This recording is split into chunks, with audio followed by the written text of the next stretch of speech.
5000 വർഷങ്ങൾക്കു മുകളിൽ സാംസ്കാരിക സമ്പന്നതയുടെ അത്യുന്നതങ്ങളിൽ വിരാജിക്കുന്ന രാജ്യം. വടക്ക് ഹിമാലയം മുതൽ തെക്ക് കന്യാകുമാരി വരെ, പടിഞ്ഞാറ് അരുണാചൽ പ്രദേശും ബംഗ്ലാദേശും ഉൾപ്പെടെ കിഴക്ക് പാകിസ്ഥാനും അഫ്ഗാനിസ്ഥാനും മധ്യേഷ്യയുടെ മിക്ക ഭാഗങ്ങളും ഉൾപ്പെടെ വിശാലമായി പരന്നുകിടന്നിരുന്ന ഒരു മഹത്തായ രാജ്യം. ലോക സമ്പദ് വ്യവസ്ഥയുടെ 23% കൈകാര്യം ചെയ്തിരുന്ന സമൃദ്ധമായ ഒരു രാജ്യം. 5000 വർഷത്തെ ചരിത്രത്തിൽ ഒരിക്കൽ പോലും മറ്റൊരു രാജ്യത്തെ ആക്രമിച്ച് കീഴടക്കാത്ത രാജ്യം. എന്നിട്ടും ആര്യന്മാരും മുഗളന്മാരും ബ്രിട്ടീഷുകാരും ഫ്രഞ്ചുകാരും പോർച്ചുഗീസുകാരും ഡച്ചുകാരും കൊള്ളയടിച്ചു മുച്ചൂട് നശിപ്പിച്ച ഒരു രാജ്യം. അഭിമാനം തോന്നണം ഭാരതമെന്ന് നമ്മുടെ രാജ്യത്തെപ്പറ്റി ഓർക്കുമ്പോൾ.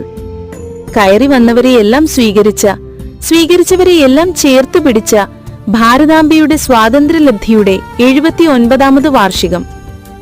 അഭിമാനം തോന്നണം ഓരോ ഭാരതീയനും ഈ മഹത്തായ രാജ്യത്തിൽ പിറക്കാൻ ഭാഗ്യം ലഭിച്ചതിൽ.